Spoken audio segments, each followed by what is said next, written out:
ठरलं तर मग मालिकेच्या आजच्या भागामध्ये आपण बघणार आहोत नागराज झोपेत काय बडबडत होता याचा सुमन विचार करत असते.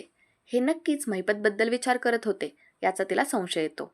आणि माझं मंगळसूत्रही चोरीला गेलं यात यांचा हात नक्कीच असणार आहे असं ती मनातल्या मनात विचार करत असते.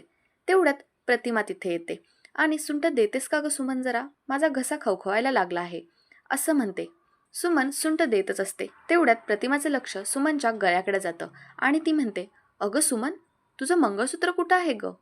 त्यावर सुमन घाबरत उत्तर देते, वहिनी, ते रस्त्याने येताना पडलं कुठेतरी. प्रतिमा बोलते, मग तू हे मला आधी का नाही सांगितलंस? सुमन रडत असते. आता प्रतिमा म्हणते, सुमन, ते नक्की खरंच पडलंय ना की तुझं मंगळसूत्र कोणी हिसकावून नेलंय? काय, मंगळसूत्र हिसकावून घेतलं? असं बोलत सायली आता तिथे येते. त्यावर सुमन म्हणते, सायली, गुंड अचानक माझ्यासमोर आले आणि त्यांनी माझं मंगळसूत्र खेचलं. ते माझ्या सोन्याच्या बांगड्याही मागत होते, पण मी तिथून पळून आले. सुमन काकू, अहो किती भयंकर आहे हे. आता हे सगळं किल्लेदारला समजतं आणि अर्जुनही तिथे असतो. तो बोलतो, चल आपण आत्ताच्या आत्ता पहिली पोलीस केस करूयात. त्यावर सुमन घाबरत बोलते, नको नको, पोलीस केस नको. अर्जुन म्हणतो, का का नको? सुमन म्हणते, पोलिसांना कंप्लेंट केली तर पोलीस मला विचारतील की तुम्ही रस्त्याच्या त्या बाजूला कशाला गेला होतात आणि मग मला हे सांगता येणार नाही. किल्लेदार म्हणतो, सुमन, नक्की काय घडलंय? त्यावर सुमन खरं उत्तर देते, मी यांचा पाठलाग करत तिथे गेले होते व झालेला सगळा प्रकार ती त्यांना सांगते. कसे गुंड आले तिथे, त्यांनी तिचं मंगळसूत्र हिसकावून नेलं. यावर किल्लेदार म्हणतो, अगं पण नागराजच्या पाठीमागे गेलीसच का? कोणी सांगितलं होतं तुला हे करायला? त्यावर सायली म्हणते, सुमन काकू, तुम्ही असं एकट्याने जायला नको होतं. त्यांच्यावर लक्ष ठेवणं वेगळं आणि त्यांच्या मागे जाणं वेगळं. किती मोठा धोका पत्करलात तुम्ही. सुमन काकू, परत असं तुम्ही कधी करणार नाहीत ना? नाही जाणार ना त्यांच्या मागे? वचन द्या मला तसं. आणि सायली आता सुमनकडून वचन घेते. दुसरीकडे अस्मिता आणि तिची मम्मा शॉपिंग करायला बाहेर गेलेले असतात. त्या दोघी मस्त शॉपिंग करतात. कल्पना म्हणते, अस्मिता, तुझ्यामध्ये किती चेंज झालाय ना, बघ ना. म्हणजे आज तू सगळं बाळासाठी शॉपिंग केलं आहेस आणि मला खूप याचा आनंद होत आहे. तुम्ही बाळाची नावं शोधली असतील ना? त्यावर अस्मिता म्हणते, हो ग मम्मा, मी मुलींची नावं शोधणार आहे आणि सचिन मुलांची. माझी लिस्ट तयार आहे, पण सचिननी अजून शोधलंच नाही. बघ ना, आज पण तो माझ्यासोबत असायला पाहिजे होता इथे शॉपिंग करण्यासाठी, पण तो सकाळीच कोणत्या तरी मीटिंगला निघून गेला. त्याच्याकडे तर वेळच नाही आहे माझ्यासाठी.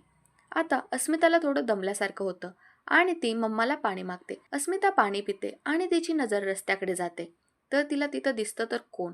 सचिन, तोही एका मुलीसोबत. हे पाहून तिला फार मोठा धक्का बसतो. सचिन हा तिथे साक्षीसोबत असतो. तो साक्षीला मिठीत घेतो, तिला किस करतो व तिचा हात पकडलेला असतो.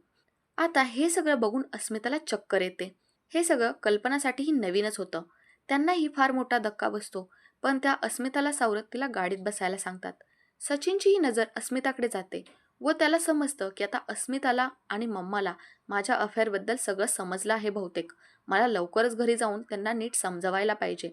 हे प्रकरण इथंच थांबायला पाहिजे. आता रस्त्यामध्ये कल्पना अर्जुन आणि सायलीला फोन करून घरी लवकर या, अस्मिताची तब्येत बिघडलेली आहे असं सांगतात आणि अस्मिताला धीर देत असतात. आता सायली आणि अर्जुनही घरी यायला निघतात. इकडे अस्मिता आणि कल्पना घरी पोहोचतात. तिथेच सीन कट होऊन नागराज आणि महिपतकडे जातो. महिपतला त्यांनी बांधून ठेवलेलं असतं. आता तो त्याला चिडवत असतो, महिपत, काय अवस्था झाली रे तुझी? काय दरारा होता महिपत शिकरेचा एकेकाळी, काय रुबाब होता. मनात आलं की खूपच चाकू कर गेम, आणि आज कोणाचा गेम झालाय? महिपत शिकरेचा. आणि आता नागराज हसू लागतो. काय अवस्था झाली रे तुझी महिपत. हे घाणेरडे मळलेले कपडे, तो कुर्ता किती दिवस झालं घातलाय. हा हा हा, असं म्हणत तो हसतो. हात बांधलेले, पाय बांधलेले, किती दिवसांपूर्वी झाले होते रे तुझे अंघोळ. हा, तुझ्यापेक्षा तर जेलमधला कैदी तरी बरा असतो महिपत. महिपत म्हणतो, जेलमधला कैदी नाहीयेच मी नाग्या. त्यावर नागराज हसत म्हणतो, करेक्ट, तू तर माझा कैदी आहेस, जो इथून कधीच सुटू शकणार नाहीस. महिपत म्हणतो, सुटणार नाग्या, मी इथनंच सुटणार. 24 तास काय तुम्ही माझ्यावर पहारा देऊ शकत नाही. आणि इथे आल्यापासून ती चिचुंद्री पण मला दिसलेली नाहीये, आलेली पण नाहीये. तुम्ही दोघं असताना मी निसटलेलो आहे, तर तू आता तर एकटाच आहेस. सोपं नाही का जाणार मला निसटायला? नागराज म्हणतो, तुला कोणी सांगितलं रे मी एकटा आहे म्हणून? मी काय, चिचुंद्री काय, इथे पहारा देऊ शकलो नसलो तरी इथे तुझ्यावर पहारा देणारी माणसं आहेत. महिपत म्हणतो, ए नाग्या, कशाला खोटं बोलतोयस? पांढऱ्या कॉलरचा गुन्हेगार आहेस तू, कारण असली कामं करायला माणसं नाही आहेत तुझ्याकडं. त्यावर नागराज म्हणतो, अरे तुझेच पंटर ठेवलेत तुझ्यावर पहारा द्यायला. मी त्यांना सांगितलं, महिपत एका माणसाला डांबून ठेवले आतमध्ये आणि तो पळून जायचा प्रयत्न केला तर थेट त्याला गोळी घाला, अशी महिपतचीच ऑर्डर आहे. त्यावर महिपत म्हणतो, वा नाग्या वा, काय डोकं चालवलेस 113%. दुसरीकडे सचिन पटकन घरी जातो अस्मिताला समजावायला. सचिनही खूप घाबरलेला असतो, कारण आता अस्मिता एकटी नव्हती तिला घोळात घ्यायला.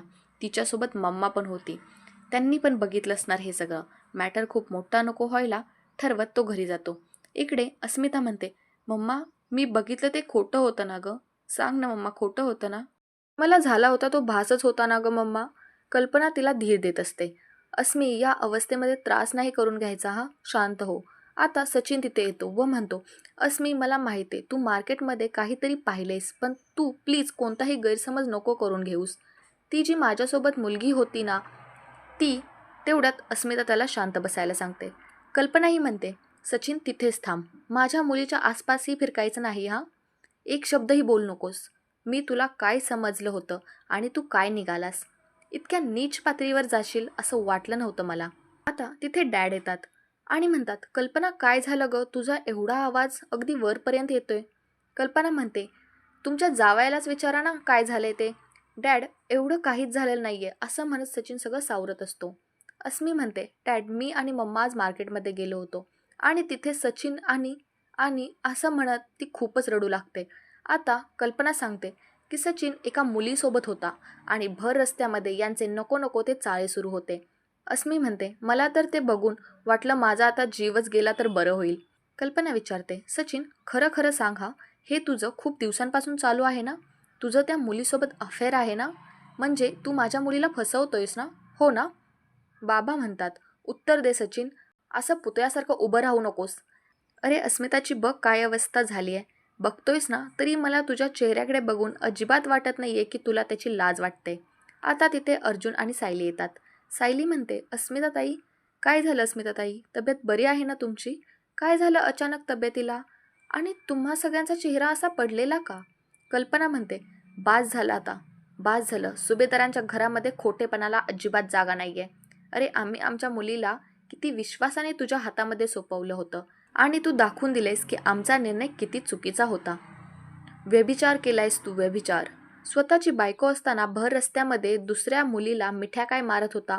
तिला छी, मला तर बोलायला पण लाज वाटते. अस्मी म्हणते, माझं आणि माझ्या बाळाचं भविष्य काय होणार गं? अर्जुन म्हणतो, तीच मुलगी होती का वेगळी होती? माणसाचा एकदा पाय घसरला ना की तो घसरतच जातो. त्यावर सचिन म्हणतो, अरे तुम्ही सगळेजण चुकीचा विचार करतायत. कल्पना म्हणते, हो का? आणि घडलेला सगळा प्रकार सगळ्यांना सांगते.